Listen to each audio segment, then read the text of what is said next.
भगवान ने कहा भैया जल्दी जाओ, जरा जल्दी आना। अब पूरे गांव में हल्ला मचाता फिर रहा है कि मेरे घाट पर प्रभु राम पधारे। अब किसी को विश्वास ही नहीं होता,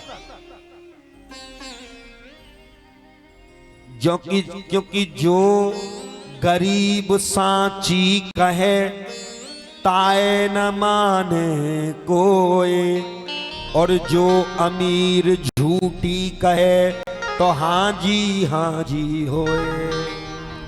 यहां तक कि इसकी पत्नी को भी विश्वास नहीं हुआ जी। भला तेरी नाव में राम जी बैठेंगे?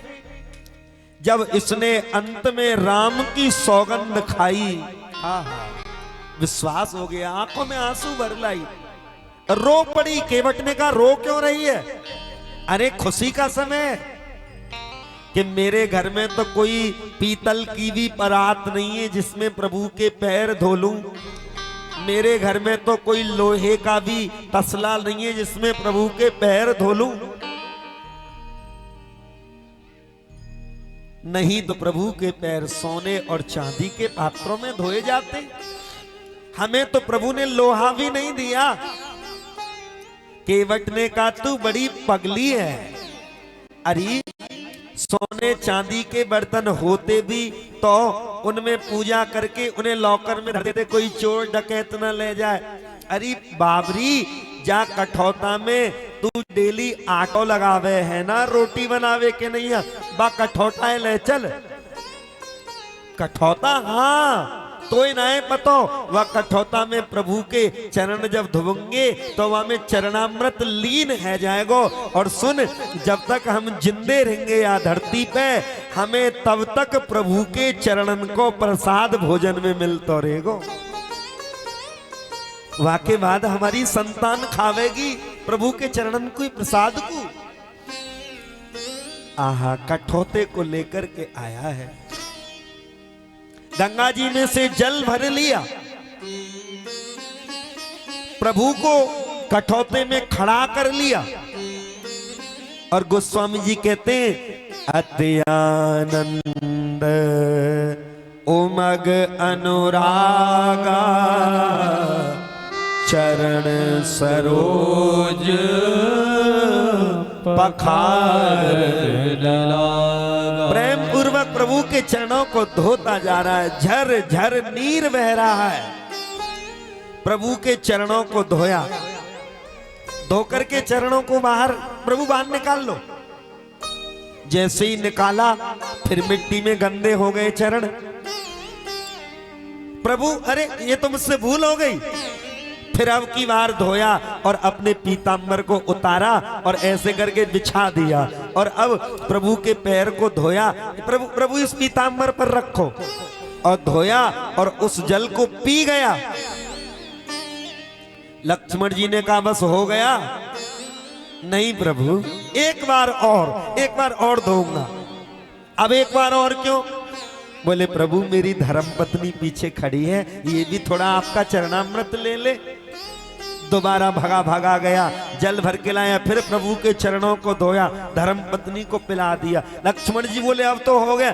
प्रभु एक बार और। अब क्या, अब कौन रह गया? मेरे ये छोटे छोटे बच्चे टुकुर टुकुर देख रहे हैं प्रभु, थोड़ा सा चरणामृत इन्हें भी मिल जाए ना। भगवान ने कहा जल्दी करो भैया। फिर लेके आया जल और फिर प्रभु के चरणों को धोया। लक्ष्मण जी बोले अब तो हो गया। बोले एक बार और। लक्ष्मण जी ने कहा 3 घंटे हो गए, अब कौन रह गया? बोले प्रभु मेरे गांव वाले जब सोचेंगे, जब सुनेंगे कि अकेला प्रभु के चरणों को धोकर के सारे जल को पी गया, तो वो सोचेंगे ये बड़ी घटिया सोच का है। तो सुनेंगे तो प्रभु मुझे जिंदा नहीं छोड़ेंगे, मार देंगे जान से। चरणों को धोया, गांव वालों के लिए चरणामृत बचा के रख लिया। अब केवट ने सोचा अगर अब की बार कहा एक बार और तो लक्ष्मण जी प्राण ही ले लेंगे। तो खड़ा हुआ और धीरे से प्रभु के कान में बोला प्रभु। भगवान ने कहा एक बार और। भगवान मुस्कुरा गए और केवट यही तो चाहता है। बोले अब किस लिए? बोले प्रभु जरा देखो। लक्ष्मण जी ने कहा मुझे कुछ नहीं दिखाई देता। बोले प्रभु मेरे पूर्वज मेरे पितर लोग आहा नरक में पड़े हुए हैं। प्रभु आपकी दृष्टि आज तक नहीं पड़ी उन पर, अगर आपकी दृष्टि उन पर पड़ जाती तो अब तक उनका उद्धार हो गया होता। आप तो सम्मंत्रों के ज्ञाता है ना, वशिष्ठ जी से सम्मंत्र सीखे है ना, और लाया जल भर के और अपने पूर्वजों को जल देने लगा। इतनी जोर जोर से चरण धोए। प्रभु ने कही भैया ने होली धोले गिर की माने गो का। केवट ने ऐसे करके ऊपर देखा, प्रभु तुम्हें गिरने का डर है? हाँ और का, इतनी जोर जोर से धो रहे हो भैया मल मल के। तो केवट ने कहा ऐसा करो प्रभु, अपने दोनों हाथन से मेरे सिर को पकड़ लो। जब माताएं देखी होंगी 1-1.5 साल के बालक को नहवाती हैं तो परात में बच्चे को खड़ा कर लेती हैं और बच्चा ऐसे करके माँ के सिर को पकड़ लेता है।